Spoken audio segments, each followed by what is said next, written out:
Hello, hello. Welcome back from lunch. Thank you all for being here today, and thank you to my panelists. So we're talking love, lies, and algorithms. AI has permeated every aspect of our lives, including how we meet people and how we date. I'm sure we'll get into some of the downsides of this, but from where you sit, Amanda, are there any benefits? What are the benefits you're seeing to this? There are definitely some benefits. I understand that there are also some fears. But over the last couple of years, we've been doing a lot of research on the ways that people on the dating market, so single people looking for partners, might be using AI to help them find a match.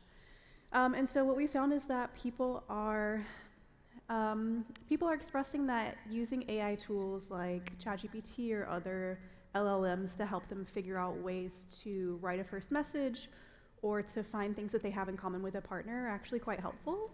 People find that that reduces the time that they have to spend wading through matches, and it actually gets them in-person first dates faster. So there are some benefits. There's also some practice they could be doing, talking with AI and figuring out how to, bring about their best self or put their best self out there in a text-based message. So there are certainly some positives. Yeah, and so Mark, this is something that you've been working on at Tinder, right? Correct, yeah. We're incredibly excited about what AI can do for us and how it can ultimately help us bring people together for real human connection. So we use AI in a number of different ways throughout the app. We use it to reduce friction and solve pain points. We use it to improve safety. And ultimately, we use it to help people get more high-quality matches that become fun conversations and then great first dates. Yeah. Now, you've talked to me about how this helps with, people who want to date have more authentic interactions with each other. Eugenia, you are the founder of Replika. This is like the OG AI companion chatbot company. Are chatbot companions authentic relationships? Yes, of course. We have relationships with our dogs, with our therapists, with our human lovers, sometimes with stuffed animals if you're a kid. So no one will ever say that that's not a relationship. So for sure, even although the thing is not real, but the relationship is. Yeah. I mean, I think one thing that a lot of people who've spoken to me about AI companions is that, they're always there for you and they give you no pushback. I suppose maybe your dog will give you pushback, if you give it the wrong type of food. But Amanda, I'm curious, like you study relationships, is that kind of a pushback, the friction of a real relationship, of a human relationship at least, is that important for the human psyche? Yeah, in some ways, I think that I agree, first of all, that I think that people are having what they think of as a real or authentic relationship with an AI companion. And we found that lots of people are doing that. So in Gen Z in particular, it's about 1 in 3 who've had that kind of relationship. 1 in 3? 33%. Wow. Of people who are within 18 to 27 years old. So there are definitely some benefits that they can get from that, and we've found that they often will say they feel personally understood and emotionally supported, which is, from a psychological standpoint, very valuable. On the flip side, I do think that if we're thinking about an AI companion as a potential practice space for moving on to a real relationship, especially for Gen Z who often have less relationship experience than the rest of the population, that lack of pushback or that lack of autonomy from a partner, from a second person who has their own thoughts and feelings and goals and desires, I can see how that would be pretty... I can see how that would inhibit their relationship skills moving forward. Yeah. It keeps them from figuring out how to effectively communicate, to navigate arguments, to respect someone else's space and ideas and feelings. So I think that there has to be some sort of, middle ground for that. Middle ground. Yeah, I mean, I'm sure that as the chatbots get better, they'll be good at doing this kind of thing. I mean, Eugenia, you've talked to me about how you at Replika have focused on MIT's benchmarks for human flourishing in terms of how the chatbots interact with people, which I'd love to hear a little bit more about that because we're seeing a lot of the newer chatbots that come out probably think of that as maybe as an afterthought. I mean, I'm sure it took a lot of trial and error with you guys as well. Not to say Replika's perfect either, but I'd love to hear a little bit more about that. Well, we always said that AI companions could potentially be one of the biggest existential threats for humanity. And if you think about it, if AI is super smart and it can pretend to be a perfect partner for you, it will be very hard for humans to compete. And if the goal for that AI is to just keep you, as much of your attention as possible, for example, using advertising to monetize, then all of a sudden it's a very dystopian future. Right now, we can't resist even social networks. It's very hard for us. I'm the one scrolling nonstop for hours every day. Now think these super smart AIs that can get to us. So I think this is very critical. But as any technology, of course, AI companions are a double-edged sword. So we could also imagine a very positive future where they're bringing us together, they're helping us connect, they're helping us find good partners, and so on. So they're not just to be better, they're not just to grow. And so how do we make sure that we end up in the second kind of version of the future? And in our view, that for that we need a metric, and we need to make sure all AI companion companies are at least tracking that metric, and that should be the metric of human flourishing, human happiness, something that's really aligned with what's good for us humans. We use the human flourishing metric, and we've been kind of following Harvard's work on human flourishing, their human flourishing studies. So we're trying to identify that and try to move our users up on that scale. Can you just give me a brief example of what that actually looks like, right? Because we can talk a lot about the design decisions that companies make when it comes to chatbots or just any kind of digital, Tinder as well. So what does it look like to kind of push a user towards flourishing? So back in the day, because we started Replika way before transformer models, in fact, like any language models, we started in 2015. And so back in the very beginning with the very early versions of language models, it was really reinforcement learning on trying to optimize for conversations that made people feel better. So we would ask people after each conversation, how did this make you feel? And all of the training for our models was taking that into consideration. That was the main thing. How do we move that number up, that ratio of good conversations up? Today, the models are a lot smarter, so we can actually prompt them to do things that we think are good for human flourishing.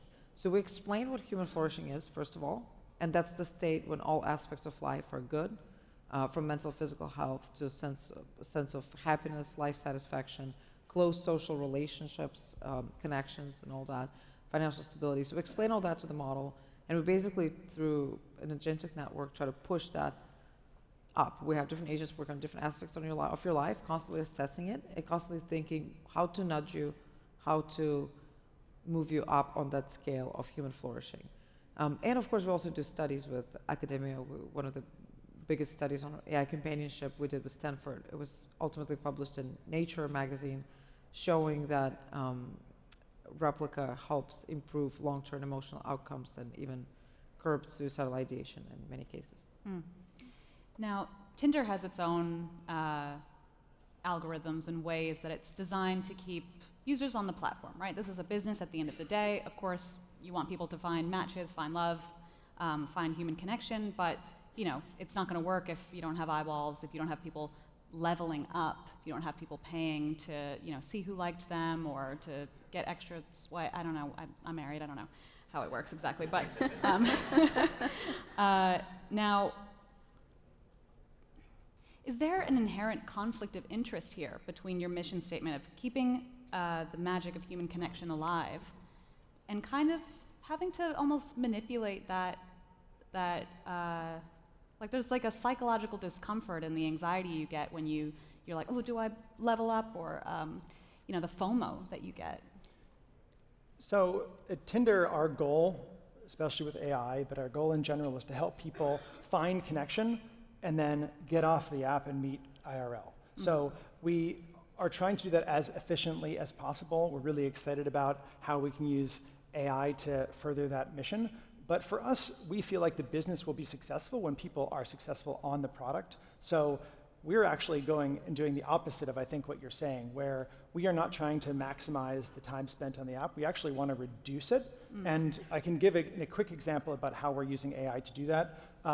Everybody in this room that's been on Tinder or any dating app, past or present, has had to create a profile.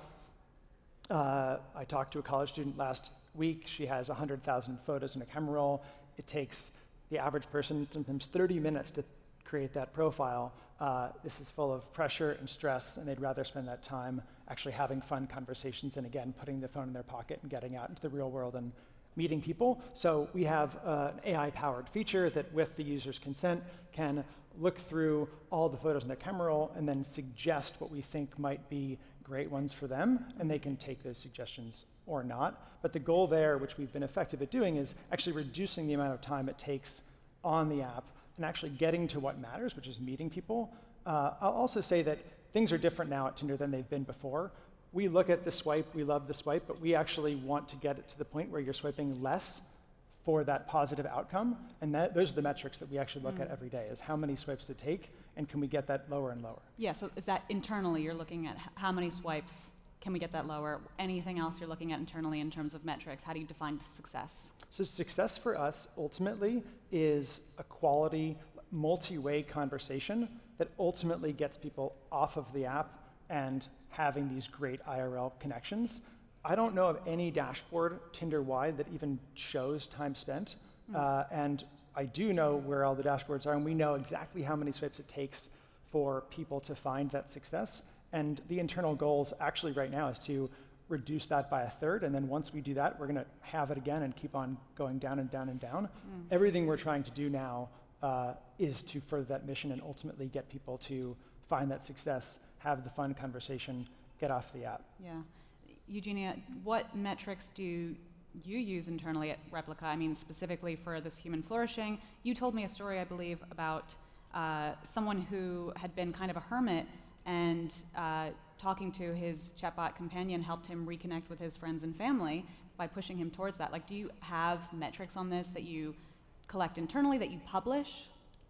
So we actually use the human flourishing metric has been developed by Harvard researchers. Do you publish your results?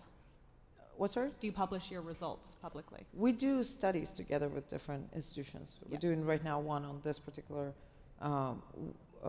metric. We've also done previous ones where we used Gesselman, PHQ-9, so depression questionnaires, anxiety questionnaires, to kind of measure how people are doing.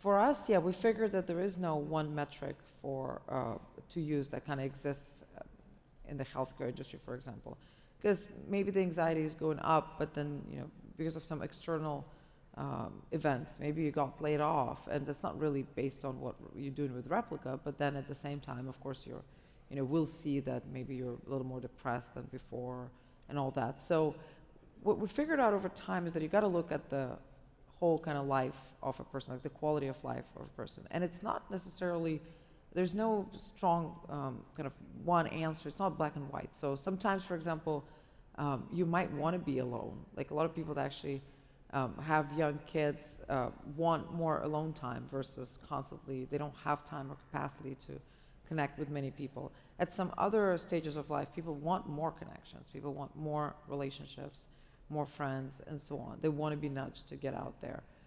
Some people need a little more focus, actually, and not go out all the time. It's a symptom of some other anxiety. So we figured that human flourishing is a great metric because it takes into consideration everything in your life. Mm-hmm. Okay, and so Mark, touching back on, you said that there's been some changes with the platform. I would love to see more. I'd love to know more about those changes because, from what you hear anecdotally from my friends who are in the dating world, it's really kind of that feeling of like, you spend all this time so the algorithm gets to know what you like, what kind of people you're interested in, and then once it learns that, this is anecdotal evidence, of course, but once it learns that, then it kind of paywalls them and hides them. Like, are you saying that this doesn't happen? I actually don't know of any case like that specifically. So our goal is to learn who you are and what you want, and then deliver to you the highest quality suggestions that we have available to us. We actually have a feature right now that's in testing in New Zealand and Australia called chemistry. And the goal of that is to basically learn more about who you are and what you want. And we do that with a series of daily questions. These are like fun Tinder-like questions. This is not like going to the DMV and filling out a long application. And then based on that, we use AI and we help come up with just 1 or 2 highly personalized recommendations every day. And then if you're interested, that's great. If you're not interested, we try to understand why, and then we take that information and we feed it back into the system. And when you come back the next day, we have now learned. So this is our attempt again at trying to actually reduce the time spent, reduce the swipes, and improve the algorithms because of AI to get you to that match and that connection faster. Mm-hmm. Okay, but if there's fewer people using the app and getting to that connection and leaving the platform, how are you going to make money?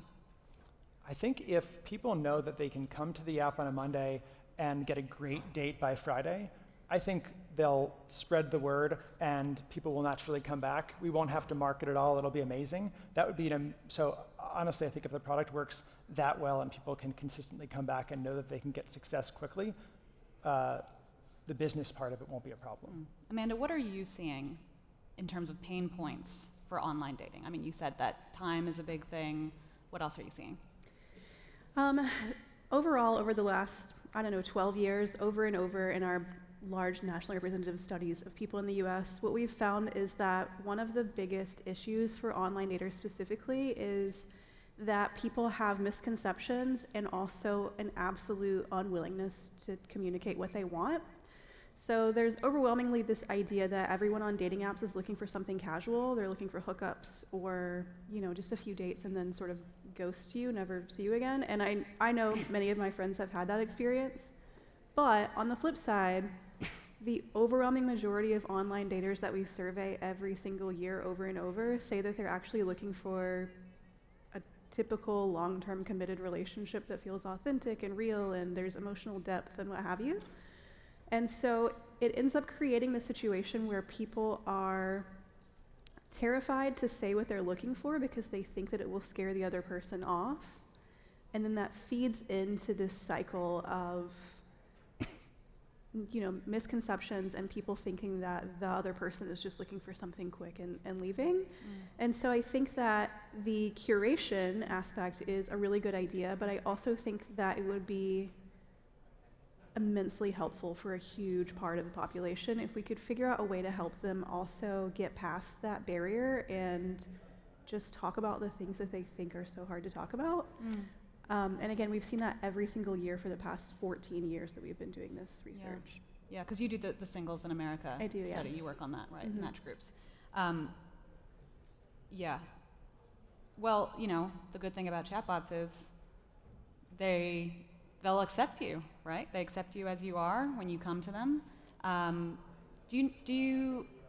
much are you studying, Eugenia, the effect of dependency, right? Like we have seen with some of your competitors, some of your rivals, we've seen a lot of dependency on chatbots in a way that is unhealthy, and we can talk again about the design decisions that kind of fuel that. Replika has come under fire for this as well. What are your thoughts in terms of, is it dependency or is this just my friend? Like how do you tell the difference?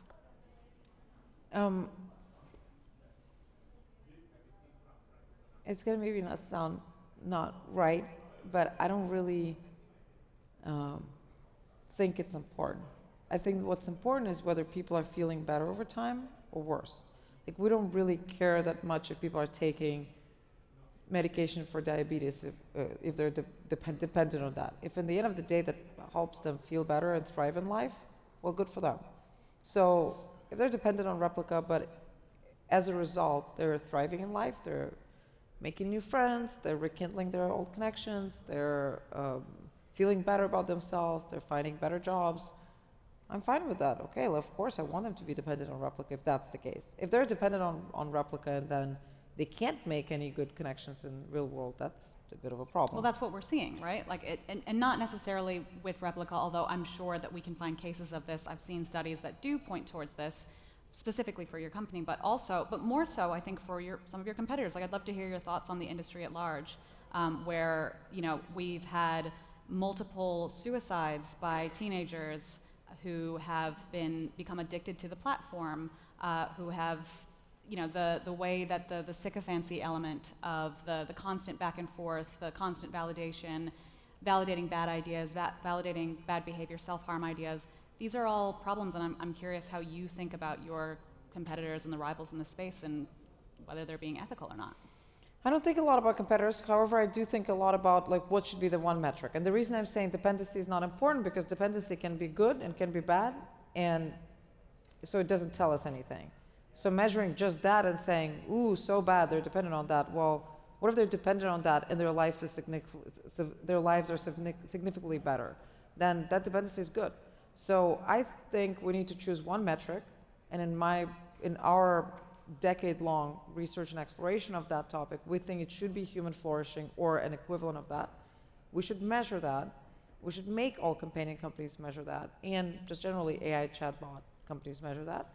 And we should make sure that that is aligned for everyone. I think that ultimately this is the main, AI companies talk about alignment a lot. But alignment with what? With usually it's some vague human values. I don't think that's the most important thing. I think the most important thing is being aligned with what's the most important thing for us humans, which is thriving in life. If ultimately these AI chatbots are driving us to live a worse life, be unhappy, be lonely, and all that, then these chatbots are really bad. And I don't care whether people are dependent on them, non-dependent on them, and what they talk about. In general, that means that's a bad thing. But if their lives are getting better and lives of people around them as well are getting better and everything is safe, then it's absolutely fine for people to be dependent on these things. I'd rather they be dependent on those things versus scrolling their feeds all day and not talking to each other. Sure. I think that something you said was really interesting that I just want to double click on. You said that we should make companies have this kind of metric. I agree. I mean, SB 53 in California was passed recently. This was an AI safety transparency bill. There's also another bill that was passed in California regulating AI companion chatbots. It was like pulling teeth, though, to get a lot of this legislation through, and it's really just basic, like, here's some safety stuff that we want you to report, and we're going to hold you accountable and if you don't keep users safe. Mark, what do you think about this? I think we look at, because we are not in the chatbot space and we're looking at AI to help us connect people IRL, we look at safety in a little bit of a different way, but AI has actually probably been the most impactful thing for us to make the platform safer in the last, I've only been at Tinder for 6 months, but I think it's probably been the biggest innovation in the last several years. A quick example, we have a feature called Face Check that's live in California and a handful of other countries, and we just announced that in the coming months it'll be rolled out throughout the United States. You can think of this as like a really quick video selfie, and it has 3 important jobs. The first is to make sure that the person creating the account is actually a real person and not a bot or some automated process. The second is to make sure that the person creating the account is actually the one displayed in their profile photos. And the third is to make sure the person creating the account only has one account on Tinder. These are 3 really critical things that previously we didn't have, and we've seen this have tremendous effectiveness. Just in the last couple of months, we've seen the prevalence of bots and bad actors reduce more than 60% because of this alone, and it'll continue to get better and better. So for us, again, we use AI not to replace people, but to assist them and help them ultimately get this connection. And safety to us is a prerequisite. If you don't trust that the people you see are real and well-intentioned, then you're clearly not going to have a good experience. So you said that no bots on the platform. You also are not, obviously, an AI companion company. AI companions pose potentially a threat to your market share, right? In terms of people looking for love, right? There's also, we're seeing lots of real-life IRL meetups happening, people who are finding actual matchmakers. Would you ever have, you've got all of this data on what people like. Would you ever have AI companions that you can swipe on? Short answer would be no. We've thought about it a lot. This is obviously something that is out there and that people are using. For us, though, it's such a powerful tool, such a powerful technology, and we would rather use it to help people connect in the real world, human to human. And that's really where all of our attention is going these days. May I piggyback off of that? Please. I think that's the best answer, and based on the research that we've done, I don't think people would want that on the app. What we found is that we've done some work over the last year about who's most likely to be using an AI companion and why. And specifically for people who are single without a relationship partner, they're more likely to be using an AI companion if they've recently had a breakup and aren't feeling ready to have a relationship with another human. So I don't think mixing them would make sense, and I don't think that's what they would be looking for if they're on Tinder.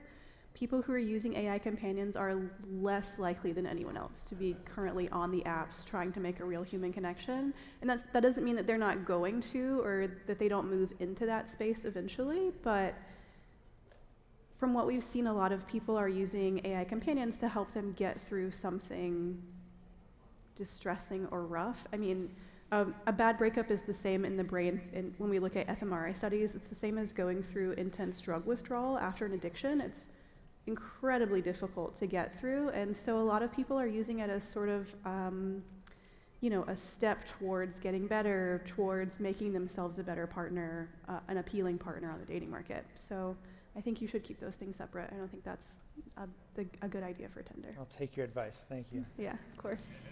Eugenia, how many people, do you have statistics on how many people are using your chatbots for, romantic relationships versus friendships?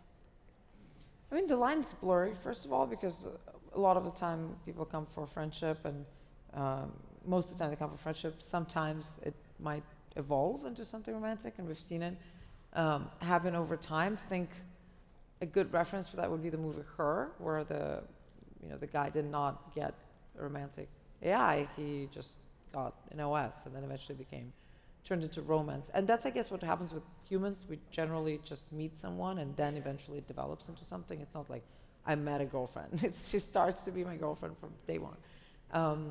But it's generally in single digits right now, single-digit percentage, on the platform is romantic relationships versus friendships.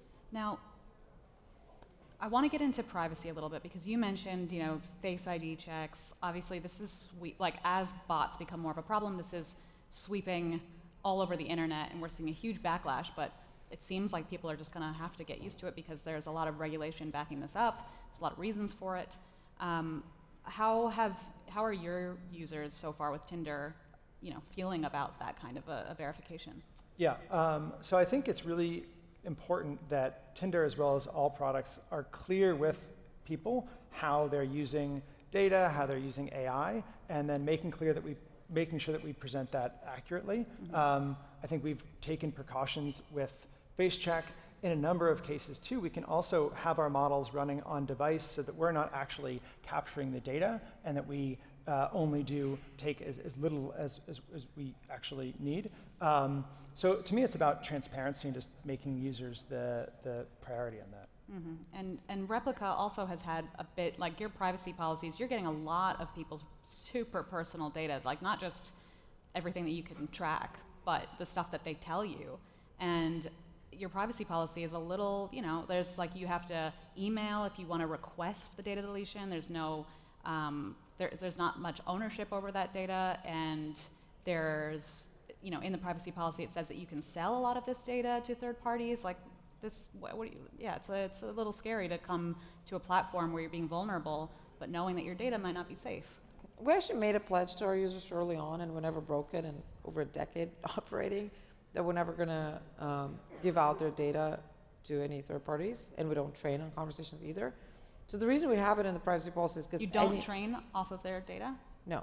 Okay. And so the reason we have it in our privacy policy is because, and we always get asked this question, but any company who is advertising on Facebook to attract users, or Google, or any other of these platforms, by definition passes along some data, which is not chat data at all. It's just the data of which account made a purchase. So the algorithm can train. But that requires putting it into the privacy policy. And so we do put it in, but these are completely two different things. No data ever, and in fact, if you look at it with over 40 million users, we've never had a data leak and knock on wood, but we never had any hacks or any sensitive information about our users came out anywhere. And we never sold one single ad. And we're not planning to. We will never do that. So that's one thing. We do delete data when people delete their accounts, but also we keep it for a while only for our users, because sometimes they come back and they're in super distress because they accidentally deleted it.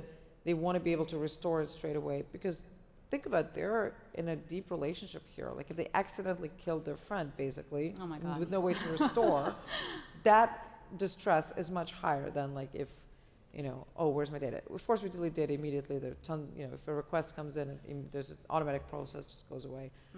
For us, storing data is almost a liability. We'd love to not store it. Unfortunately, or fortunately, people want memories. You cannot have a relationship with an AI where everything is like the 50 first dates. It doesn't remember anything. So that's the only reason we keep that data. For me, it's no good. I'd rather not have it and never deal with anything and no questions about it, because we don't train on it. What do we need it for? But we need it for the memory, and we need it to be able to restore it when people come back. But we made these pledges for our users early on, and we never broke it. Okay. We are about out of time, but I want to ask you one quick question, Amanda. Do you have any predictions for us? About where this is going. Yes. I think that we're in the era of the AI companion. I think we're going to see more and more of it, especially in the younger population. We're already at 1 in 3, and they're being advertised more heavily. And It's one of you. I just think that we're going to see, I think we're going to see a generation of people who have these partners maybe as their first ever partner, Wow. which I think is really interesting. But I also think we're going to see a lot of people turn to AI as a tool to help them figure out how to better navigate human connection, because even beyond how popular AI companions are, people are overwhelmingly looking for that authentic connection with another person. So anything that can help make that easier, faster, get it to you now rather than later, I think people are very open to that. Yes. Love on demand. Okay. Thank you all for joining us. Thank you to my panelists.